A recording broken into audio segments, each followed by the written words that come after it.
Siapa di antara kita teman-teman sekalian yang tidak ingin selamat? Selamat ini kalau saya paparkan ada dua bagian. Selamat untuk mendapatkan apa yang menjadi target kita. Misalnya seseorang ingin menikah, ingin bekerja, ingin mencapai sebuah prestasi, dan dia berhasil. Makanya biasa diucapkan selamat ya, karena berhasil mencapai target yang dia inginkan. Atau selamat juga bisa masuk dalam masalah selamat dari sesuatu yang membahayakan dia. Dan dia tidak jadi tertimpa. Orang tidak jadi terkena bencana, curian, pencurian, penipuan, atau apa saja. Maka dianggap itu juga sebuah keselamatan. Siapa di antara kita yang tidak berharap setiap kali apa yang dia inginkan dia bisa raih? Dan siapa di antara kita teman-teman tidak berharap setiap kali ada permasalahan yang dia akan hadapi di hadapan matanya, dari hal yang kecil sampai hal besar dia langsung menemukan solusinya? Itu masalah keselamatan. Disimpan dulu di samping, kita masuk ke potongan kebahagiaan. Siapa juga teman-teman yang tidak ingin kebahagiaan? Juga sama, dia bisa dipandang dari dua sisi. Kebahagiaan sisi yang pertama adalah pada saat kita berhasil mencapai apa yang kita inginkan. Rasanya bahagia sekali. Kalau kita mencapai apa yang kita inginkan, target apapun, maka kita merasa hati kita senang, bahagia, tentram, dan kita merasa sebuah prestasi sangat besar sudah diraih. Maka itu kebahagiaan yang akan kita kenang sepanjang hidup kita. Atau Allah selamatkan kita dari segala macam mara bahaya, yang akhirnya kita bisa meraih kebahagiaan justru karena kita selamat dari mara bahaya tersebut. Saya yakin kita semua sepakat tidak ada satupun yang menolak. Pasti dia ingin selalu selamat dan juga ingin bahagia. Mungkin teman-teman kalau saya sebutkan nanti bahwasanya jawaban dari tema kita ini hanya menyebutkan satu solusi dari keselamatan dan kebahagiaan, dan itu nama yang sangat mulia, maka mungkin akan ada di antara kita mengatakan, oh cuman itu. Justru ini yang akan membuat nanti kita memaparkan panjang lebar, karena banyak di antara muslimin belum memahami makna, nama, dan zat yang akan kita sebutkan. Solusi dari semua keselamatan, baik itu mencapai target, dan semua kebahagiaan mencapai target, atau selamat dari segala macam mara bahaya, dan juga akhirnya kita bahagia karena selamat tidak ditimpa masalah tersebut, hanya satu, Allah. Allah, saudaraku. Mungkin Anda akan mengatakan tadi, oh cuman itu. Banyak orang muslim, dia tahu kalau ditanya Tuhanmu siapa, dia mengatakan Allah. Tetapi sayangnya dia belum memposisikan sang pencipta Allah ini di posisi yang sebenarnya. Sehingga dia belum menemukan solusi dari permasalahan dan kebahagiaan dia yang sebenarnya. Terbukti, bukan menurunkan kadar kedudukan dokter dan rumah sakit sama sekali. Tetapi berapa banyak muslimin di saat mereka sakit, yang muncul di benaknya pertama adalah dokter dan rumah sakit, bukan Allah. Sering kali yang terjadi, mereka selalu cari obat apa ke obat apa, dokter siapa ke dokter siapa, tanpa melibatkan sebenarnya siapa yang telah menciptakan dia, yang menciptakan penyakit itu, yang menciptakan obat-obatnya dan memberikan kesembuhan. Itulah Allah subhanahu wa ta'ala. Andai saja seorang muslim memahami ini, dia sebelum berobat ke dokter dan ke rumah sakit, dia dahulukan dulu dengan berdoa dan memohon kepada sang pencipta Allah subhanahu wa ta'ala, agar memberikan kepada dia keselamatan dari penyakit tersebut, sehingga mendatangkan kebahagiaan dia, maka dijamin 100%. Allah akan jadikan obat-obat yang akan dikonsumsi, dokter yang akan diajak konsultasi benar-benar jadi solusi dari permasalahan kita. Makanya Allah subhanahu wa ta'ala memerintahkan kita dalam syariatnya, berdoa dulu sebelum aktivitas. Berdoa artinya memohon dan melibatkan sang pencipta Allah di awal aktivitas kita. Berdoa sebelum makan, berdoa sebelum tidur, berdoa sebelum berpakaian, berdoa sebelum masuk kamar mandi, sebelum keluar rumah, sebelum biologis, kita bicara yang halal di sini. Sebelum semua itu, kita memohon dan melibatkan Allah subhanahu wa ta'ala. Baru kemudian kita ikhtiar di alam manusia ini. Poin ini sebenarnya akan kita angkat dalam 2 kali pertemuan kita. Bagaimana kita memunculkan dan membesarkan zat Allah subhanahu wa ta'ala dalam diri kita. Materi kita berkisar dalam masalah akidah. Sadarilah teman-teman sekalian, 13 tahun dari 23 tahun masa dakwah Nabi SAW itu di fase Mekah. 10 tahun pertamanya di Mekah itu semuanya berisikan masalah akidah. Belum ada perintah jihad, belum ada perintah puasa, belum ada perintah-perintah ibadah-ibadah yang besar. Salat pun, kejadian Isra Mi'raj itu terjadi di tahun 11 masa kenabian. Di 10 tahun awal, apa dakwah Nabi SAW? Penanaman tentang ini. Bagaimana setiap sosok muslim yang akhirnya lahirlah figur seperti Abu Bakar, Umar, Uthman, Ali, Talha, Zubair dan sahabat-sahabat yang sangat kokoh secara keimanan. Padahal di masa itu belum banyak media dan termudahkan seperti kita sekarang. Transportasi masih sangat terbatas. Al-Quran pun masih turun beberapa ayat. Tapi bagaimana mereka bisa sangat kokoh di saat itu dan muncul figur-figur pemimpin seperti nama-nama tadi yang kita sebutkan. Karena penanaman akidahnya, pengenalan terhadap Tuhannya Allah Subhanahu Wa Taala betul-betul tertanam dalam hatinya. Nabi SAW mengatakan dalam sabda beliau yang masyhur, "Qur Rabbi Allah, thumma istaqim." Kunci daripada semua keselamatan dan kebahagiaan adalah ikrarkan dengan lisanmu, fikirkan dengan fikiranmu, yakini dengan hatimu, aplikasikan dengan anggota tubuhmu. Tuhanku Allah, pencipta, pemilik, penguasa yang mengatur segala sesuatunya adalah Allah. Kemudian istiqamahlah, ikuti perintahnya, nikmati yang dihalalkan dan jauhi semua yang dilarang. Itu kunci daripada semua keselamatan. Berapa banyak umat muslim yang tidak faham, selain tadi contoh kalau dia sakit yang ciptakan dia Allah, yang ciptakan penyakitnya Allah, yang bisa memberikan kesembuhan hanya Allah. Begitu juga dengan nikmat. Sebenarnya kalau kita sedang ada nikmat, yang ciptakan kita Allah, yang ciptakan nikmat itu. Apapun sifatnya, makanan enak, pakaian yang nyaman dipakai, pasangan hidup yang menyenangkan, keturunan misalnya yang menyenangkan dan seterusnya, itu yang menciptakan mereka Allah, yang bisa mempertahankan hanya Allah. Ini dasar sekali dalam bahasan agama kita. Tetapi sayang masih banyak di antara muslimin yang tidak faham ini. Terbukti mereka masih banyak menggantungkan nasib dengan benda-benda mati, dengan jimat, pergi kepada dukun-dukun, menganggap pohon keramat, dan menunjukkan tidak ada keyakinan mereka kepada Allah Subhanahu Wa Taala. Perhatikan bagaimana Nabi SAW ajarkan kepada kita dalam hadis yang diriwayatkan oleh Tirmidzi. Kata Nabi SAW yang artinya, mintalah segala sesuatunya kepada Tuhan kalian Allah sampai kepada tali sendal kalian. Umar bin Khattab dalam sebuah athar disebutkan pernah sendalnya putus. Maka dia mengangkat tangan ke langit sambil mengatakan, "Ya Allah, sendal saya putus, gantikanlah."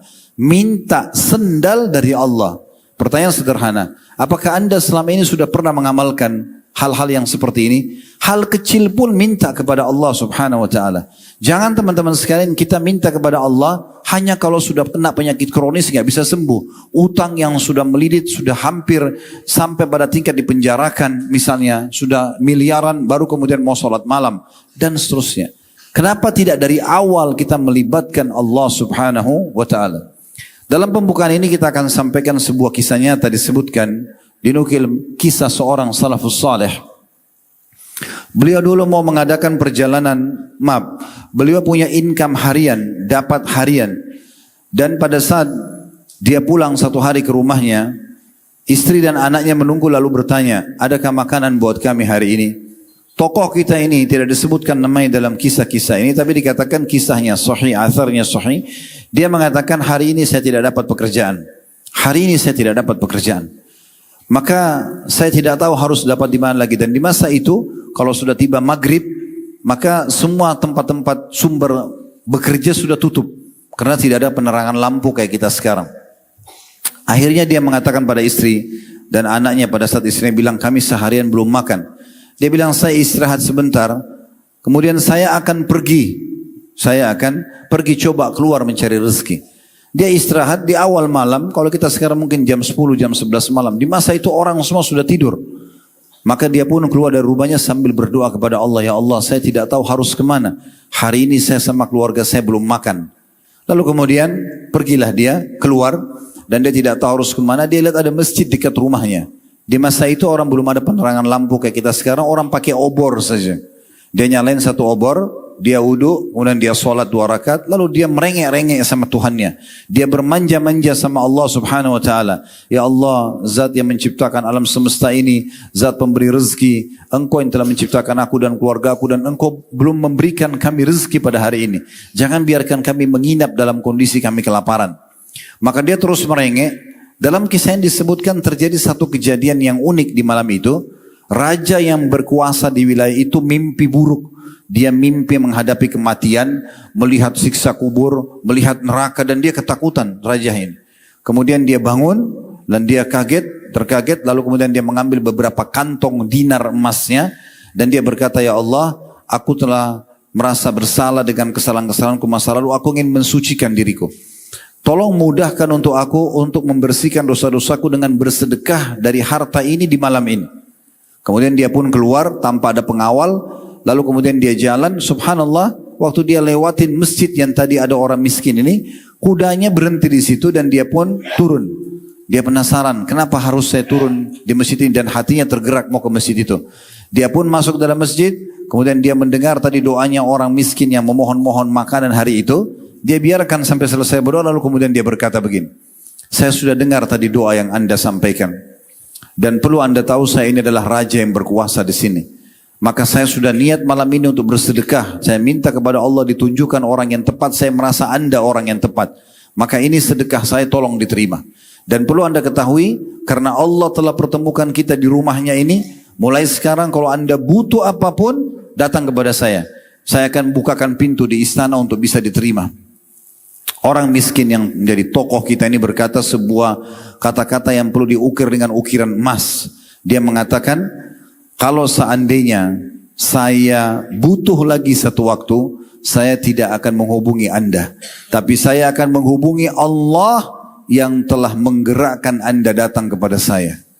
Lihat dan ambil benang merah dari kisah ini. Bagaimana sebenarnya seseorang yang kuat sekali hubungannya dengan Allah subhanahu wa ta'ala. Dia yakin Tuhannya itu ada. Dan betul-betul meyakini asma' wa sifat. Nama-nama dan sifat Allah yang mulia. Allah itu sami' maha mendengar. Allah itu basir, maha melihat. Allah itu alim, maha mengetahui. Ya. Dan Allah itu raqib, selalu mengawasi. Ya. Dan tidak ada yang luput dari Allah subhanahu wa ta'ala. Maka orang akan selalu berada di zona yang sangat aman. Karena apapun yang sedang dia hadapi dari nikmat, hanya bisa dipertahankan oleh Allah. Apapun ujian yang sedang datang hanya bisa diberikan solusi oleh Allah. Tinggal teman-teman sekalian, kalau kita mau tahu bagaimana jawaban yang datang dari Allah subhanahu wa ta'ala, fahamilah Allah telah membuat sebuah sistem biasa disebut dengan sunnatullah. Sistem yang sudah Allah buat. Sistemnya adalah, kalau kita lapar, lalu kita mengatakan, ya Allah saya lapar, hilangkan lapar saya. Allah sudah membuat sistem laparnya tidak hilang spontan.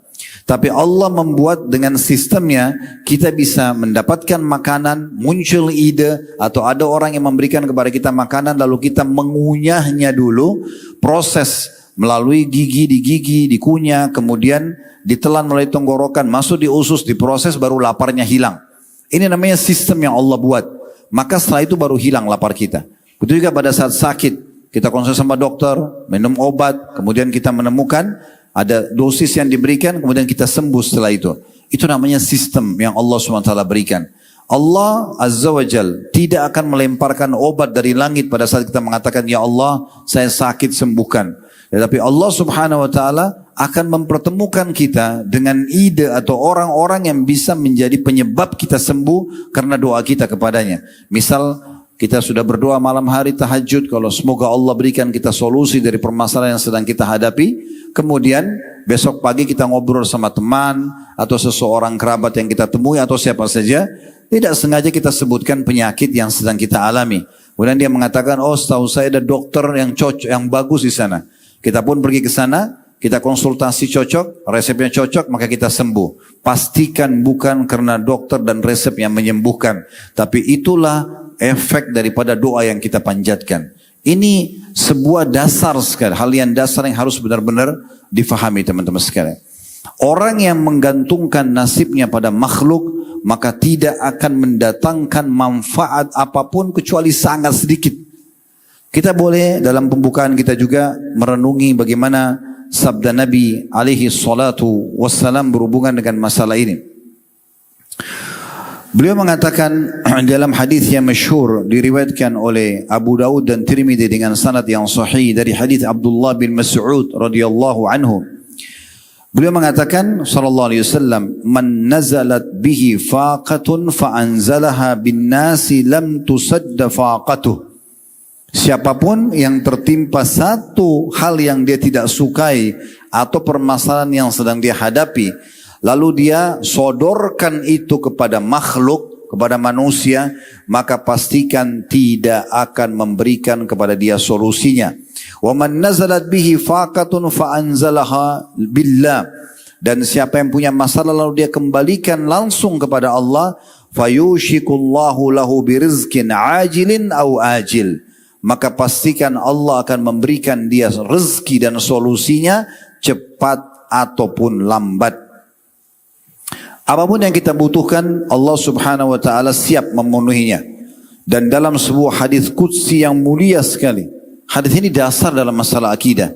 Sebuah hadis yang cukup panjang, kita coba renungi kembali hadis ini. Saya yakin tidak asing, pernah kita dengar. Hadis yang masyhur dari hadis Abi Dzar Al-Ghifari radhiyallahu anhu. Beliau mengatakan bahwasanya Nabi SAW yarwihi ar-Rabbi azza wa jal, menukil dari Tuhannya Allah azza wa jal, hadis qudsi, annahu qal, bahwasanya Allah berfirman, ya ibadi inni haramtu dhulma ala nafsi wa ja'altuhu bainakum muharraman fala tadhalamu. Wahai hamba-hambaku, aku telah menjadikan kezaliman itu haram atas diriku. Aku tidak akan menzalimi kalian. Dan aku jadikan juga haram di antara kalian. Maka jangan kalian saling menzalimi. Itu pesan pertama. Pesan kedua dalam hadis ini, ya ibadi, wahai hamba-hambaku, kullukum dhallun illa man hadaituhu fastahduni ahdikum. Kalian semuanya sesat, tidak punya panduan, tidak punya tuntunan hidup, kecuali yang aku berikan petunjuk kepadanya. Maka mohonlah petunjuk itu hanya kepadaku, aku akan berikan petunjuk kepada kalian. Jadi kita butuh apapun, wudu, sholat, atau langsung berdoa, mohon kepada Allah subhanahu wa ta'ala. Ini dikuatkan juga dalam hadis Bukhari, di mana Nabi SAW kalau menghadapi masalah apapun, maka beliau selalu yang paling pertama dilakukan, sholat. Beliau langsung kembali kepada Allah subhanahu wa ta'ala. Ini dinukil juga dari para sahabat, para tabi'in. Kalau teman-teman pernah dengar namanya Sufyan al-Thawri rahimahullah, seorang ulama tabi'in di Mekah. Dia semasa dengan Atha bin Abi Rabah, murid langsungnya Abdullah bin Umar radhiyallahu anhu majma'in. Ini luar biasa.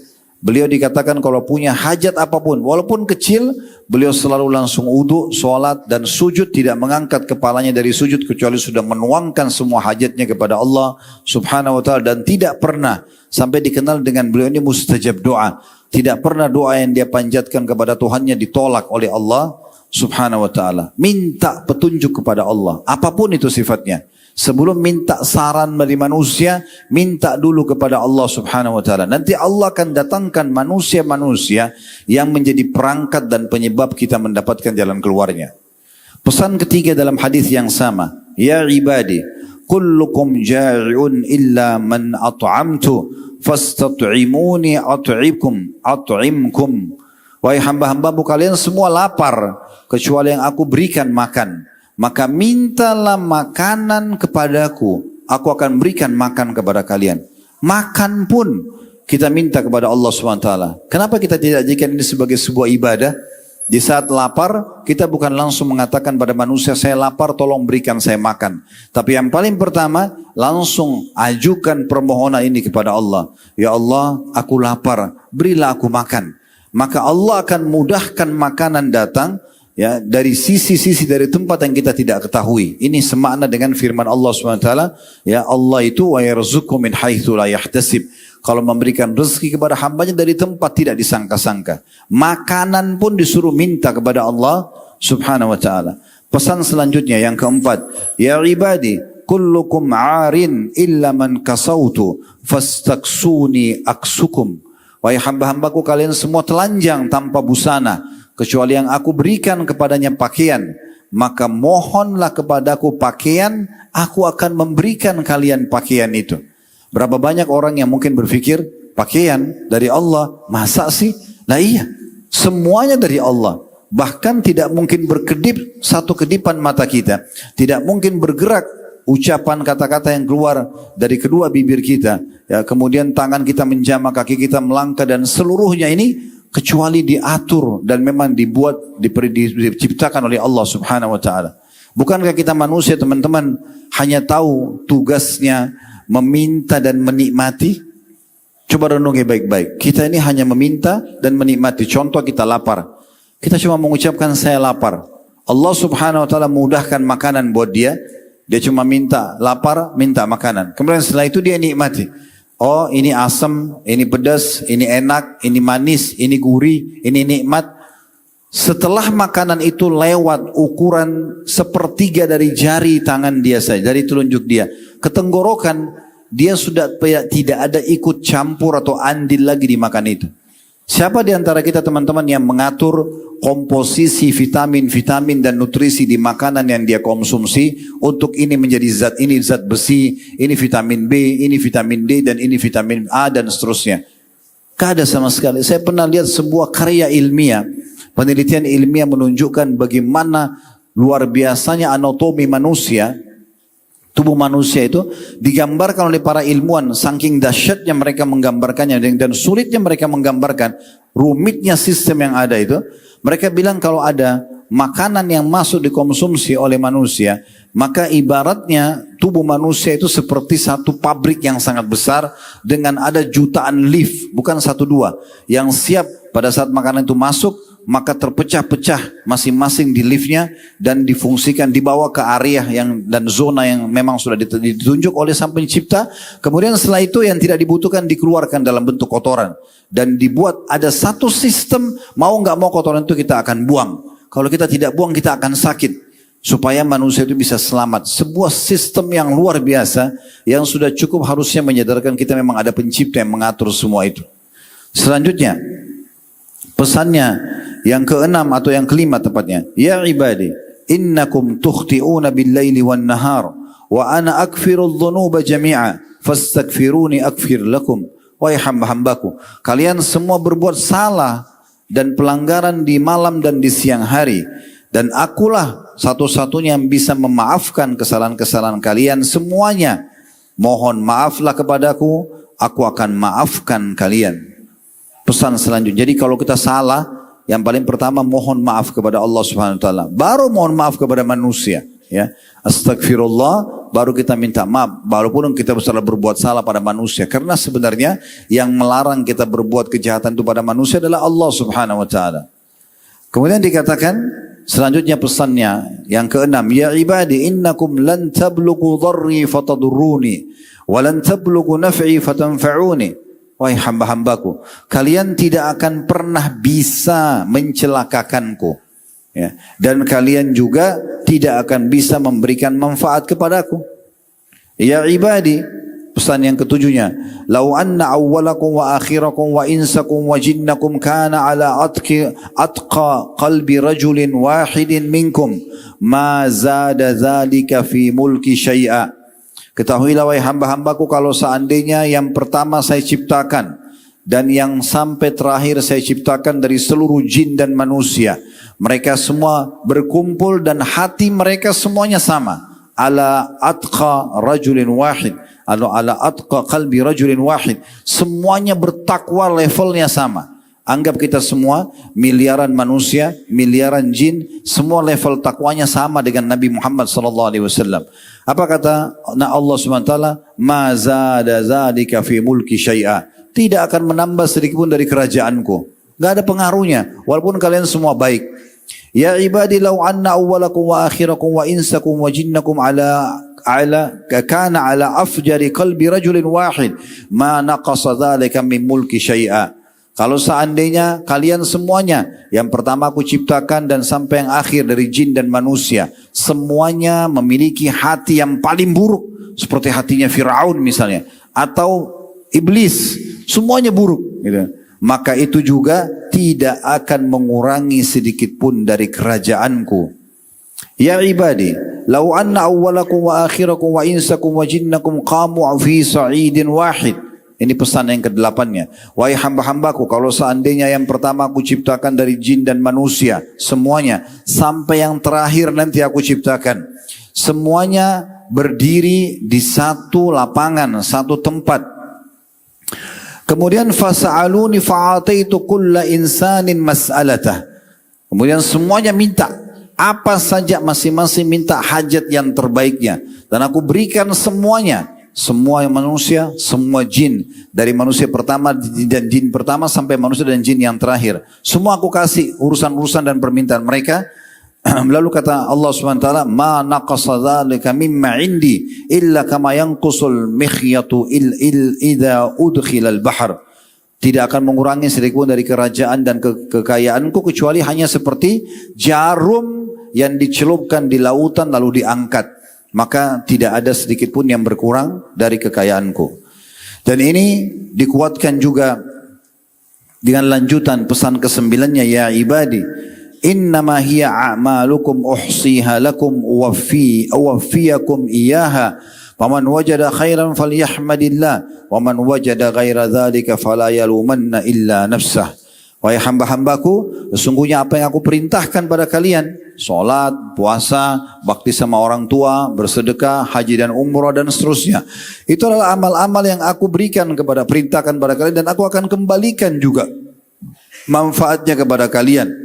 Maka siapa yang mendapatkan kebaikan karena patuh kepadaku, maka dia harusnya memuji Allah dengan itu. Dan barang siapa yang mendapatkan selain itu, dia justru menolak untuk beriman kepada Allah, ya, dia berbakti pada Allah, menjalankan perintah, justru dia masuk dalam kemaksiatan, maka jangan dia salahkan kecuali dirinya sendiri. Hadis yang mulia ini diriwayatkan oleh Imam Muslim dan dinukil bahwasanya Sa'id rahimahullah bin Musayyib berkata, kana Abu Idris al-Khulani, ini salah satu tabi'in, ulama tabi'in yang lain, Abu Idris rahimahullah seorang yang sangat soleh, idza haddatsa bihadzal hadits jatha ala rukbatai. Kalau dia baca hadis ini dan dia sering mengulang-ulanginya, maka setelah membaca dia pun berlutut di atas kedua lututnya, karena dia meyakini benar sebenarnya dia diciptakan oleh Allah yang selalu mengawasi dia, dan apapun harusnya dia menggantungkan kepada Allah subhanahu wa ta'ala. Dan kita tahu juga hadis Ibnu Abbas yang masyhur, sebuah hadis yang sahih diriwayatkan oleh Imam Ahmad dan juga Tirmidzi, di mana Nabi SAW bersabda kepada beliau, ya gulam inni u'allimuka kalimat. Hai anak kecil, aku ajarkan kepadamu kalimat-kalimat. Ya, dalam beberapa riwayat lain, fahfadha, hafallah dia. Ihfadillah yahfaduk, jaga selalu hubungan baikmu dengan Allah, Allah akan menjagamu. Ihfadillah tajidhu tujahak, selalulah jaga hubungan baikmu dengan Tuhanmu, maka engkau akan temukan dia selalu berada di hadapanmu. Idza sa'alta fas'alillah, kalau kau minta sesuatu, hanya minta kepada Allah. Jadi manusia itu hanya pelengkap saja.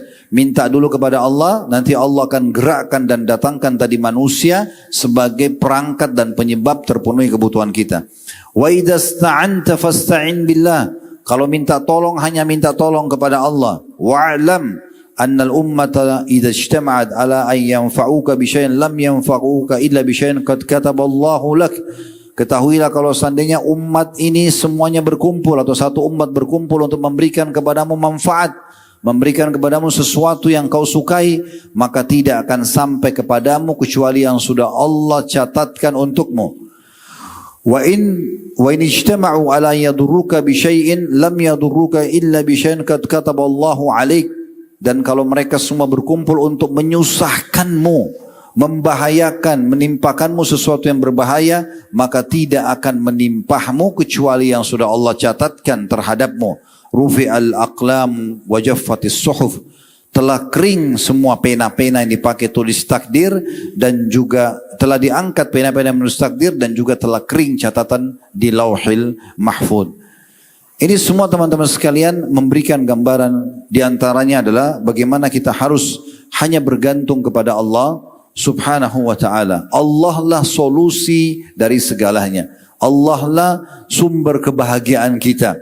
Dan tidak ada puncak kebahagiaan dari seorang hamba setelah dia bergantung kepada Allah subhanahu wa ta'ala. Nabi Muhammad SAW sampai pada level beribadah kepada Allah bukan lagi mengejar keutamaannya. Kalau anda beribadah masih mengejar fadilahnya apa sih? Saya dapat apa kalau sholat malam, saya dapat apa kalau sedekah, saya dapat apa kalau haji. Ini levelnya masih standar.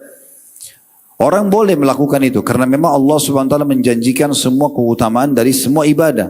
Tidak ada satupun ibadah kecuali dijanjikan keutamaan. Apa yang anda akan dapatkan sudah disampaikan.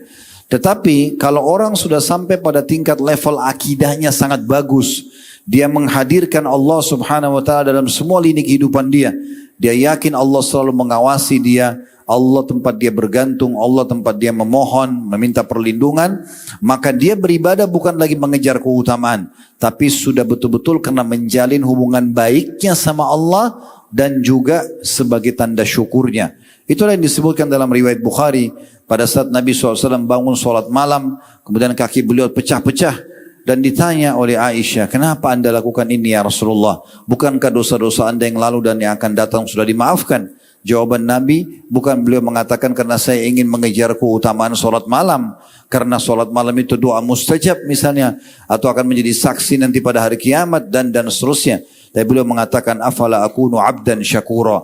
Apakah aku tidak bisa menjadi seorang hamba yang bersyukur?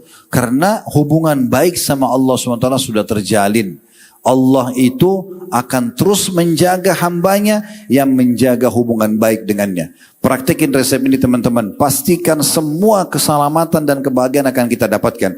Bahkan pada hal-hal kecil pun kita akan temukan Allah akan mudahkan semua urusannya.